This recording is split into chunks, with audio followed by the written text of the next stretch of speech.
During a group trip, Elias Worthington brought along a woman and her daughter.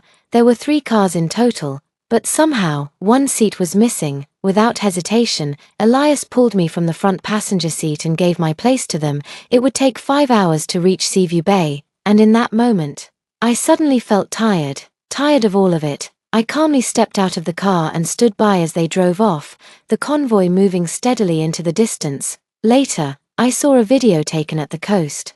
Elias was there, smiling and playing in the waves with the woman and her daughter. Someone behind the camera asked why he had not come to look for me. He was gently teaching the woman how to swim and replied casually, "Abigail Price is easy to comfort, she will not be upset." But what he did not know was, I would never be upset with him again. When Elias brought them along that morning, I had already felt a tug in my heart telling me not to go. The woman arrived in a fitted chiphow, elegant and poised, holding her daughter's hand as she walked toward us with a smile. "Abigail," she said sweetly, "Elias told me it was you who invited us. Thank you so much." Her smile was gentle, but her tone carried a quiet provocation. She knew perfectly well that I would never have invited her. Elias loaded their luggage into the trunk and opened the backseat door. Just then, he paused. 2 young men had appeared in the backseat, friends of a friend who had joined at the last minute.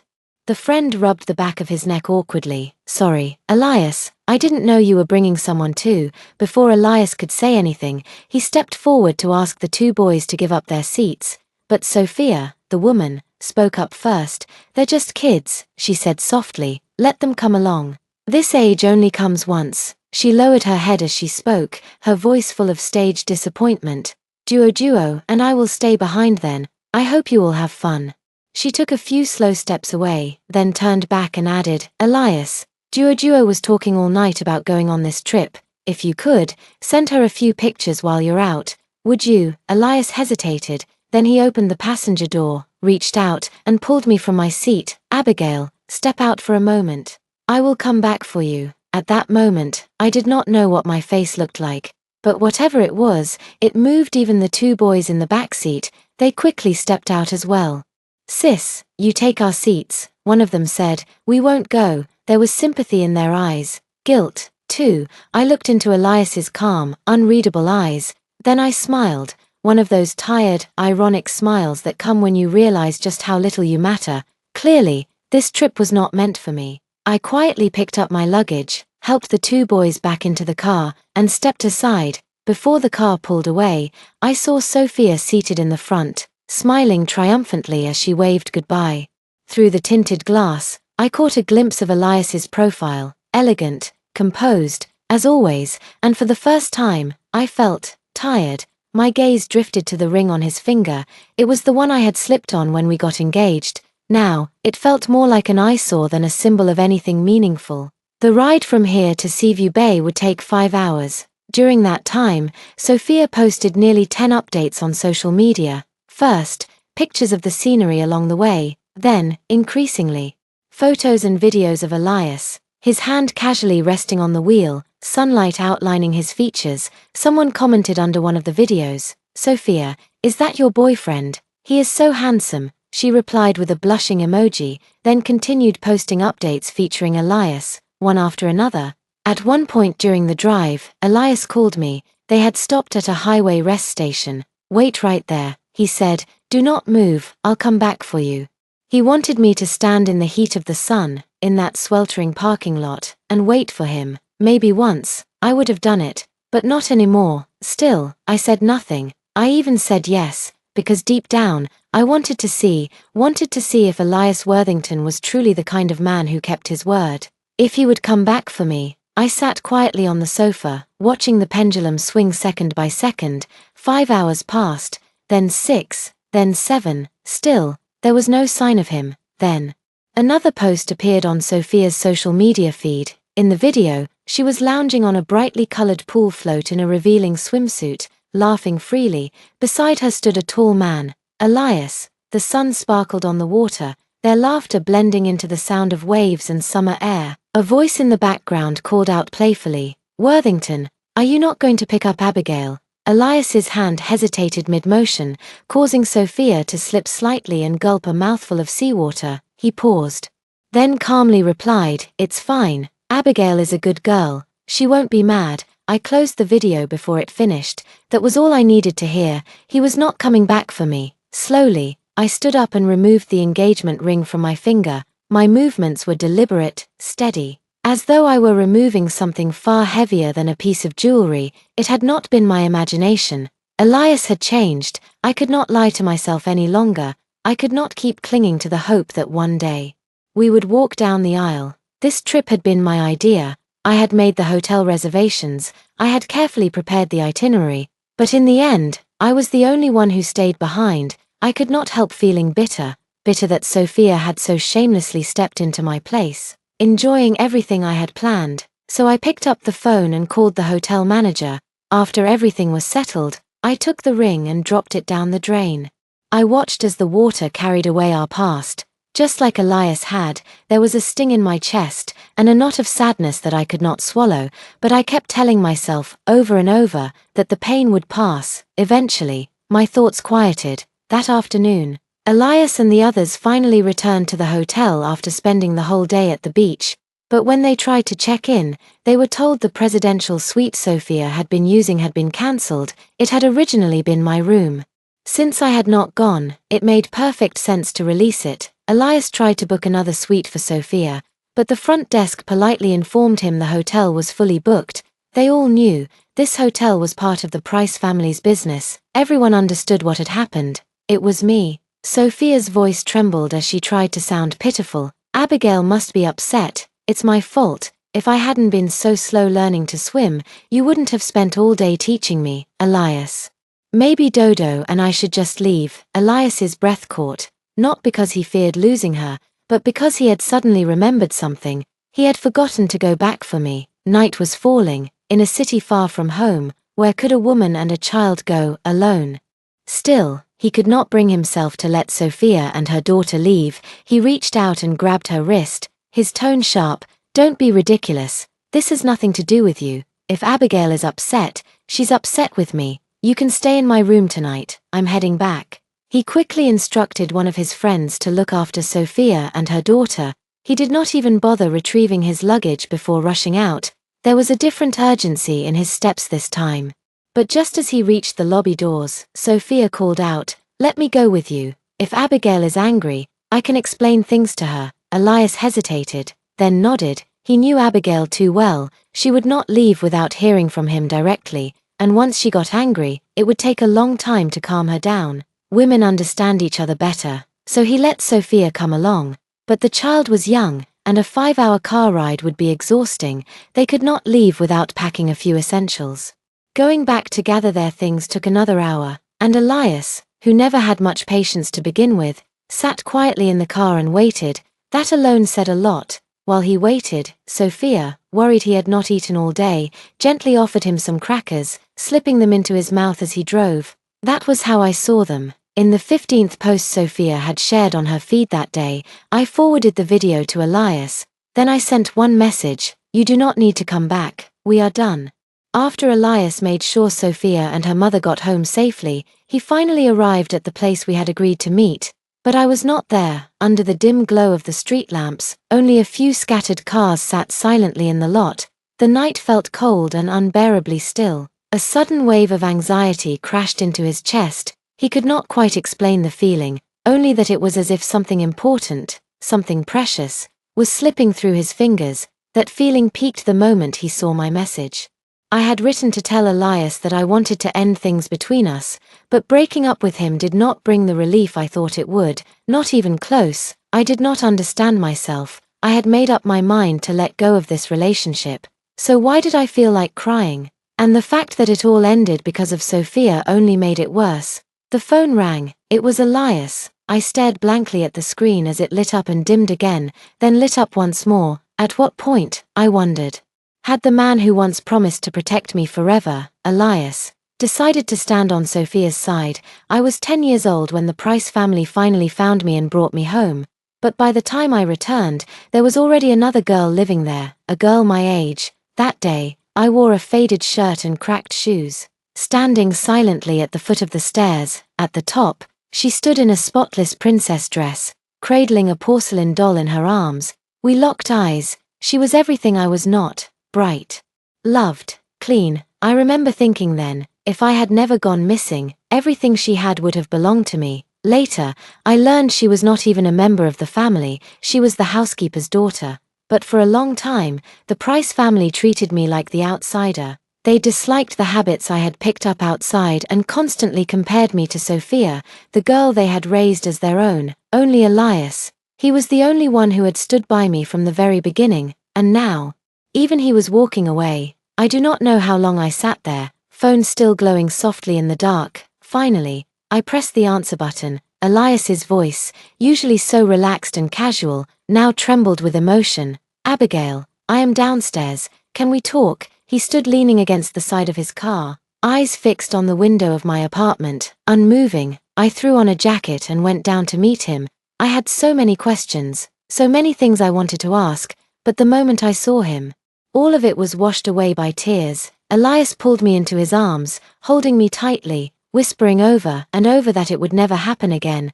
I shoved him away. I admit I was losing control. My voice cracked, sharp and full of years of pain. Elias, do you not know how much I hate Sophia? She tries to take everything from me. How can you not know that? Regret flickered across his face. I know, he said, I know I was wrong today. Abigail, I am sorry, I promise you, I will not see her again. But I could no longer see clearly through my tears. I did not want apologies, I had heard enough of them. Promises made in moments of guilt only to be broken later. I want you to leave, I said, my voice hollow. Tomorrow I will talk to my parents about calling off the engagement, or if you prefer someone else now, then say it yourself. I did not look to see how Elias reacted. I did not even know why I had come downstairs to see him. Part of me had wanted to ask him just one question. Why had he stopped choosing me? But I never got that answer. All I got was an apology. And in that moment, I finally understood something. Love can be as fragile as glass, and just as quick to shatter. Early the next morning, Sophia arrived with her daughter to apologize. Ever since her divorce, she had been coming to our house more and more often, whether she was staying with us or not. Her room had always been kept just for her. It was the sunniest room in the entire house. Even during the years she had been away, it was cleaned every single day. No one was ever allowed to enter, not once. As I came down the stairs, Sophia stood up abruptly from the couch. In her haste, she even knocked the pudding out of her daughter's hands. Then, in front of my mother, she softened her voice into something pitiful and sweet. Abigail, she said gently, Elias asked me to come and apologize. I really thought you had invited me. That is why I brought Dodo along. It was all my fault.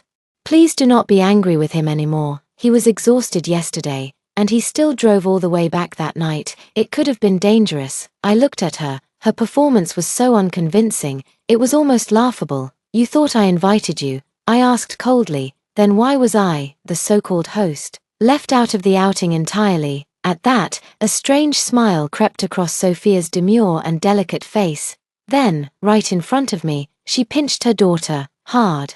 The little girl burst into tears, and before I could react, my mother rushed to pick her up. Full of sympathy, she hugged the child close and turned to me, scolding. Sophia has already moved out. How long are you going to keep making a fuss, even if there is something between Sophia and Elias? It is only because you failed to keep your man. The sting of those words brought a burn to my eyes, but I swallowed it down and replied quietly, if none of you believe in me, then let us just call off the engagement. Call it off then.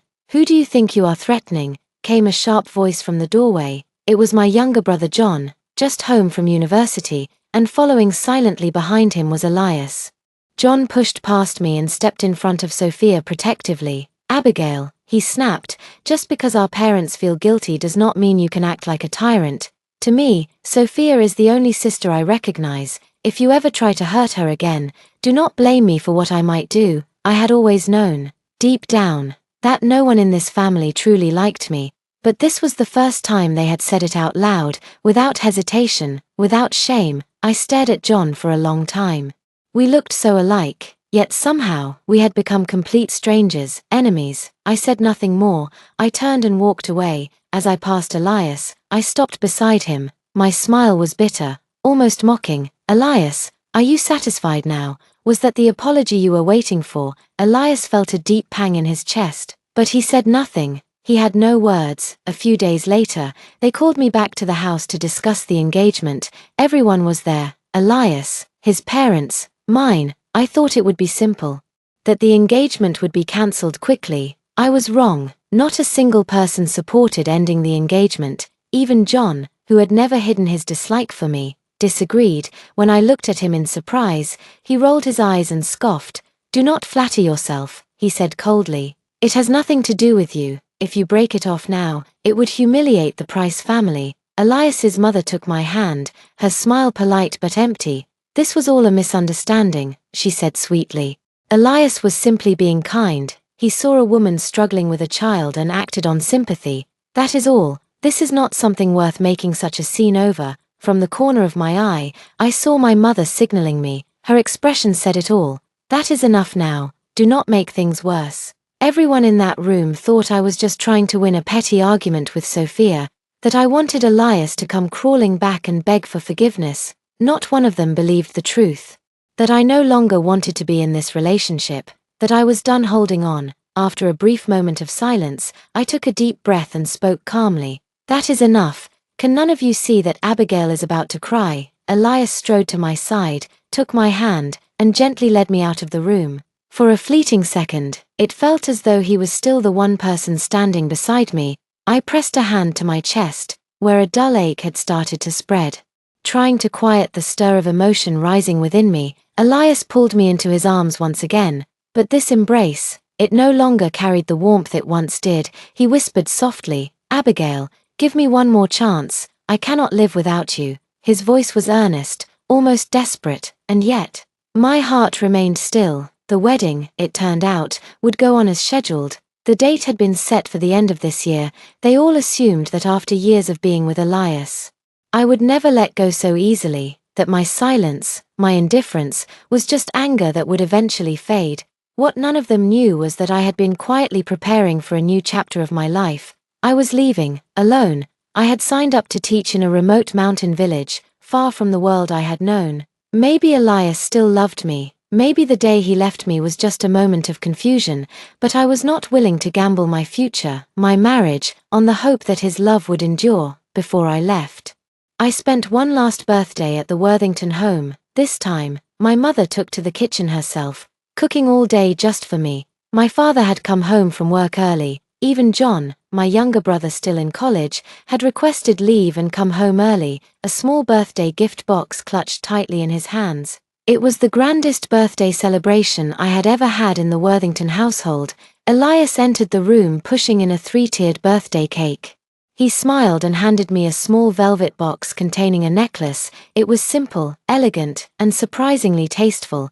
I had never known Elias to have such an eye. Looking at the table filled with dishes made just for me, a wave of emotion welled up. Perhaps, just perhaps, this last dinner together would be enough of a memory to take with me. Then I noticed it. 2 extra sets of place settings had been quietly added to the table. My heart sank. A sense of sorrow and detachment swept over me like a chill. My eyes flicked toward the front door, just as the doorbell rang. Right on cue, Sophia and her daughter stepped into the house. I let out a soft laugh, a laugh for my own foolishness, for still hoping that this family might change, that they might remember, just for today, what the occasion was. My father came down the stairs, arms wide, lifting Sophia's daughter in delight as though she were his own. Beside me, John bounced up from the sofa and handed the girl his gift box. "Happy birthday, little Dottie," he said brightly. Laughter filled the room. The mood was warm, cheerful, festive. My mother called everyone to the table, her voice full of cheer. No one seemed to remember that today was also my birthday. I stood silently in the corner, blinking back the sting in my eyes. At some point, Elias came beside me. He gently pried open my tightly clenched hands. His eyes searched mine with something close to guilt, to regret. He pulled me into a seat at the table and filled my bowl with food, one dish after another. Then, in a voice raised just slightly louder than usual, he said, "Abigail, happy birthday." The room went still. You could hear a pin drop, and the sound of a pair of chopsticks falling onto the floor. Sophia's voice broke the silence. "Happy birthday, Abigail. I had no idea you and Dottie shared the same birthday, yesterday. We ran into Elias at the mall, and I helped him pick out your necklace." With a smile, She pulled out a necklace identical to mine from under her collar and held it up in front of me, swaying it slightly like a prize. "Isn't it lovely?" I felt Elias tense beside me. He leaned closer and whispered. I did not know I would run into her. Without a word, I reached for the necklace around my neck, unfastened it, and curled it into my hand. "I am hungry," I said softly. "Let's eat." That dinner passed in uncomfortable silence, except for Sophia and her daughter, who ate cheerfully, oblivious to the tension that weighed heavy around the table. For the rest of us, every bite tasted like ash. There was a sudden deposit in my bank account, a quiet gesture from my father, made after dinner when he had retreated to his study for work.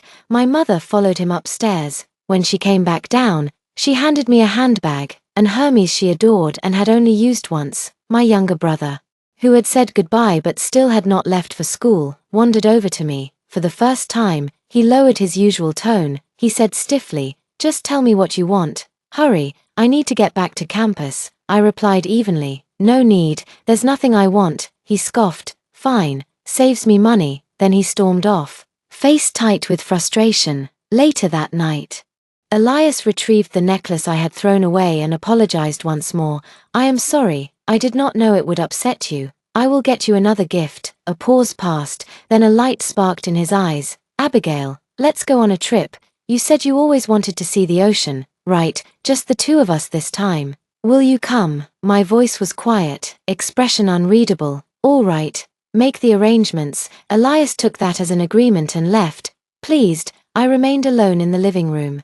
I noticed one of the housemaids pushing away the barely touched birthday cake, intending to throw it out. I stopped her, took a slice with extra frosting, placed a candle in it, and lit it. Then, in the quiet, I made a wish. To Abigail, "May you find peace, joy, and a good life ahead." At 2 in the morning, I rolled my suitcase down the stairs. In the kitchen, I ran into the housemaid who had just come for a glass of water. She looked at me in surprise. I smiled and said, "I am going on a trip with Elias." I offered no more explanation. Then I walked out of that house, a house that had never felt like home. I chose to go to the mountain village where I had once lived for 10 years, a place where I had once dreamed of giving back through education. Not once during those 10 years did the Price family ask me how I was doing. They saw my past as shameful, unworthy, something to distance themselves from. Even Elias, whenever I brought it up, he would quietly change the subject. I knew why. He,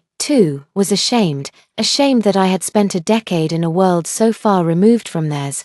The next morning, when I did not come down for breakfast, my mother's expression began to sour. In the Price household, it was tradition to be seated at the breakfast table by 7 o'clock sharp. After waiting a few minutes, my mother finally instructed someone to go fetch me. The housemaid, hearing this, rushed out from the kitchen to explain, "Madam, Miss Abigail flew abroad last night with Mr. Worthington." My mother's expression did not soften. A flicker of disdain passed through her eyes. I thought she was serious this time.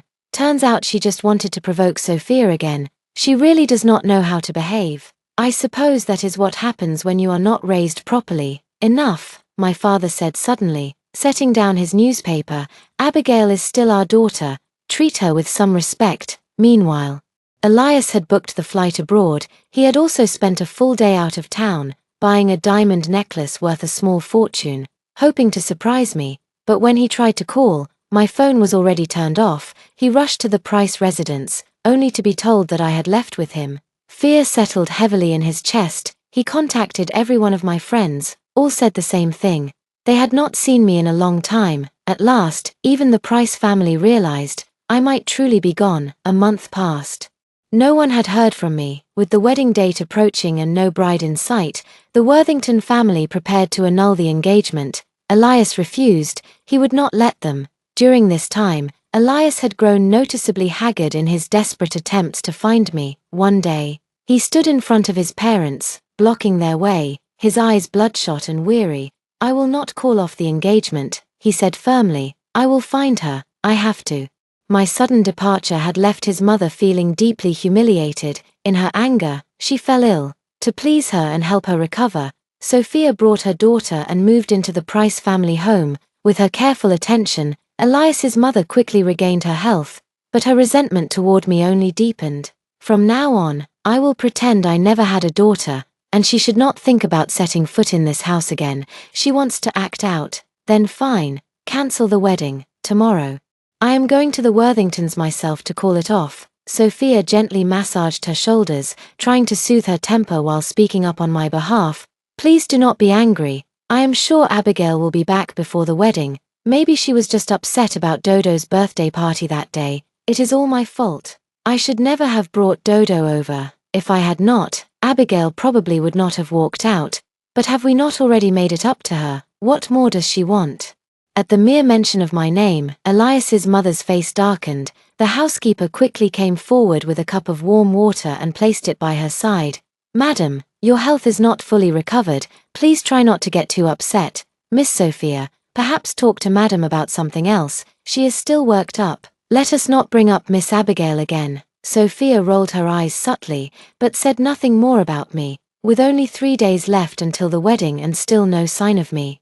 Both the Worthington and Price families held a joint meeting and decided to cancel the ceremony. Elias, who was still out searching for me, had no idea. When he returned, he was the last one to find out. The Worthingtons had never truly approved of me as their daughter-in-law. If not for Elias's insistence and the Price family's social standing, they would never have allowed the marriage in the first place. Now that I had caused such a scene, whether they believed it was justified or not, they saw it as a clear sign that I lacked dignity and propriety. In their eyes, I was no longer fit to join their family, unable to change his parents' minds. Elias rushed to the Price home, hoping to speak with mine. It was Sophia who opened the door. Her daughter, Dodo, immediately stretched out her arms, asking Elias to carry her, but he was in no mood for affection. He simply patted the little girl's head and motioned for her to go play on her own. The living room was a mess, filled with boxes and items waiting to be thrown away. Among the clutter, something caught Elias's eye. My curtains, the ones I had personally picked out for my room, now carelessly tossed with the garbage. He stared for a moment, then shouted, his voice shaking with anger. Who told you to throw out Abigail's things? The loud outburst startled the little girl, who began to cry. Just then, John walked in. Elias, what is wrong with you? He asked sharply, scooping up the crying child and gently wiping her tears, whispering soothing words to calm her. The housekeeper, clearly shaken, spoke up in a small voice, her tone laced with grievance. Miss Sophia told me to throw them out. I would never make such a decision on my own. Elias turned toward Sophia, his expression darkening. His eyes were full of rage, but Sophia merely smiled, unfazed. Dodo got paint on them. I thought I would order new ones for Abigail. Elias kept staring at her. He had seen too many of Abigail's things ruined, misused, or replaced during the years Sophia had lingered on the edge of their lives. Now that Abigail was no longer in the house, Sophia had wasted no time moving in, and even dared to touch her belongings. It was impossible to believe it was unintentional. Elias's gaze bore into her, unwavering, and slowly, under the weight of his silence, a faint blush rose on Sophia's face. John stood silently, watching the two of them standing far too close. A strange, unfamiliar heat rose in his chest. He let go of the little girl's hand, stepped forward, and placed himself squarely between Elias and Sophia, cutting off Elias's line of sight. With a cold tone, he said, "Why are you here? If you have no business, then leave." He glanced at the curtain Elias was holding. I was the one who told Sophia to throw it out. It is just a curtain. The Price family can afford another. Hearing the commotion, Mrs. Price came downstairs and asked Elias what was going on.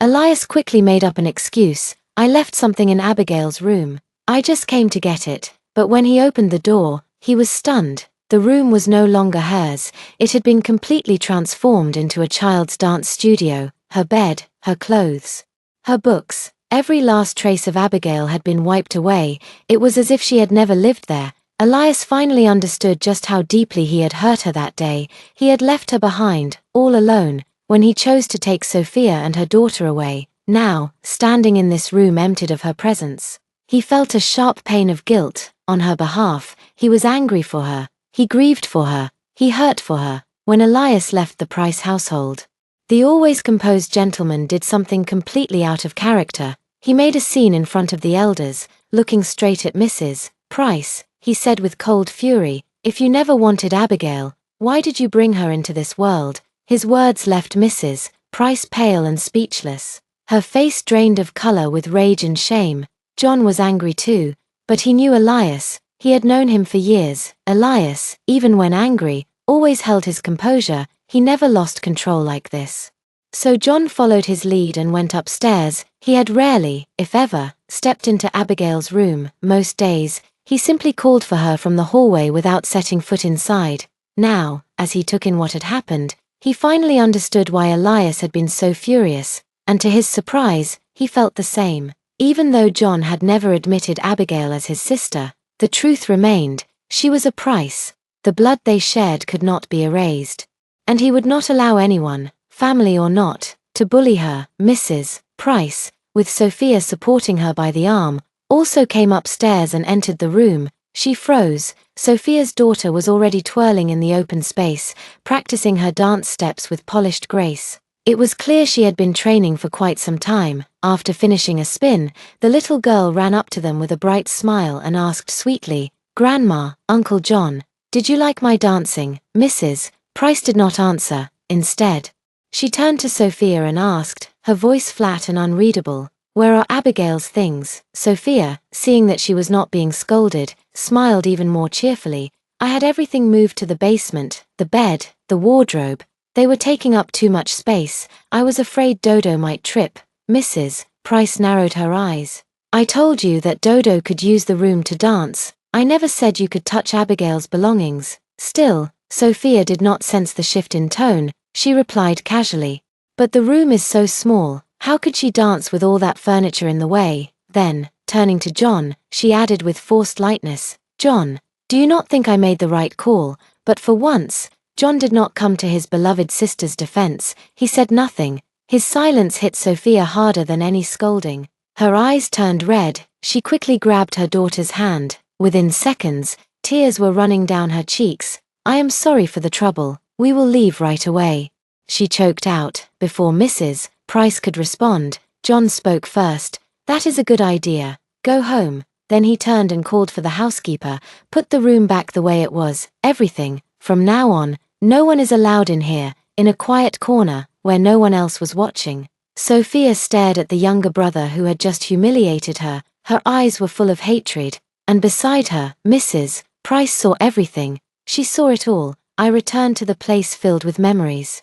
A place that once shaped who I was. Familiar faces greeted me everywhere I turned. I did not tell them who I was, but it did not take long for me to blend in with the villagers. They were warm, welcoming, and when they heard I had come from a big city, they were even more enthusiastic. When I arrived, there were already a few volunteer teachers working in the village. Quietly, I donated the money my father had transferred to me. With it, the school was renovated, new classrooms were built, and we even added a basketball court for the children. Life here calmed me in a way I had not felt in years. A week after settling in, I sent Elias a text message. It was short and final. I ended our relationship. After that, I stopped checking messages from anyone. Here, the children's bright, innocent smiles, the villagers' simple and heartfelt kindness, all of it touched me deeply. Every single day, I found myself wanting to stay, to truly root myself here.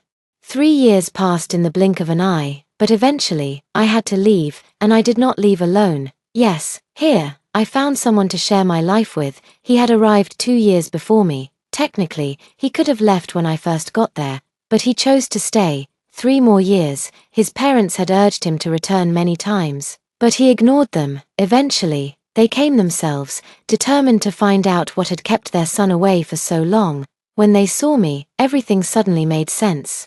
They gave him a few words of advice, then left smiling. Our colleagues teased us gently. Both of us blushed like schoolchildren. This time, we were heading home to get married. I never thought I would return to the Price household. I certainly had no desire to see Elias again. But when I turned on my phone, it was flooded with messages. The most recent was from Elias's mother. She wrote that Elias's health had taken a serious turn for the worse and begged me to come see him. I stared at the message for a long time, frozen in place. It was not until the man beside me gently asked what was wrong that I finally came back to my senses. For a woman like Mrs. Worthington to lower her pride and plead with me, Elias must be truly ill, so I decided to go back. As soon as I landed, I contacted her. She took me straight to the hospital. Since the day I left, Elias had never stopped searching for me. Years of stress had taken a toll on his body. He suffered from insomnia and became dependent on medication. The dosage kept increasing, until even that stopped working. When he saw me, a faint spark of life returned to his weary eyes. Lying in the hospital bed, tears slipped down his face. Whether they were from regret or sorrow, I could not tell. He tried to sit up. The movement caused the four to bulge painfully in his arm. Mrs. Worthington cried out and rushed to call the nurse, who came to reinsert the needle. But Elias never took his eyes off me, not even once. I understood the question behind his gaze. He was asking, "Are you leaving again?" I glanced at Mrs. Worthington, whose pleading eyes were filled with unspoken words. I shook my head. "Whatever needs to be said," I told him quietly, "can wait until you are well." Elias nodded slowly, joy flooding his tired expression. As I stepped out of the hospital, I saw John. By now, he should have already graduated from college. In the 3 years that had passed, he had grown up. He did not rush over to greet me as he once would have. The boyish excitement was gone. He had learned to hide his feelings. In that way, he was becoming more and more like Elias. "You disappeared for 3 years without saying a word, Abigail," he said, impressive. But then, his tone softened slightly. "Come home, Mom and Dad really miss you." I had planned to go home anyway. So I nodded and followed him into the car. In the car, John tried to make conversation, clearly forcing himself to break the silence between us. But we were never close. He did not know me, and I did not know him. After just a few minutes, the talk dried up, and the air turned heavy and awkward, thankfully. The ride was short. The uncomfortable atmosphere did not last long. As we pulled up to the house, we saw Sophia standing outside with her daughter. For some reason, they had not gone inside. When she saw me step out of John's car, her expression darkened instantly. Her eyes were full of bitter resentment. John ignored her completely. He opened the front door and motioned for me to go in. He gave me a small nudge and said in a low voice, "She has nothing to do with our family anymore." The door slammed shut behind us, shutting Sophia and her daughter out in the cold. Perhaps distance really does reveal the truth. After I left, they seemed to finally see Sophia for who she truly was. Without blood ties to maintain the illusion, and with resentment building, they no longer saw her as family. To them now, Sophia was less than a stranger. My parents were waiting for me in the living room. This time, there were no scolding words, no coldness, just a quiet warmth in their eyes, mixed with hesitation. Things they wanted to say, but did not. Dinner was already prepared. The food was still warm. They must have known I was coming home the moment my flight landed, for the first time. My mother reached out to place food into my bowl. When I looked up at her, she seemed shy, even a little awkward. "I heard you went to see Elias," she said gently. "That boy has suffered a lot these past 3 years because of you." My father set down his chopsticks and added, thinking he was being thoughtful, "Now that you are home, it is time to move forward with the wedding. No more waiting." I looked up and replied calmly, "There is no need. I am in love with someone else." The entire family was stunned. They knew how deep my feelings had once run for Elias. They could not believe I had moved on. "I came back to get married," I explained. "His family is from the north. I will not be staying here long." John reacted immediately. His voice rose in anger as he shouted, "Do you have any idea how hard Elias looked for you these past few years? He was going mad trying to find you. How could you leave him, just to end up with someone else?"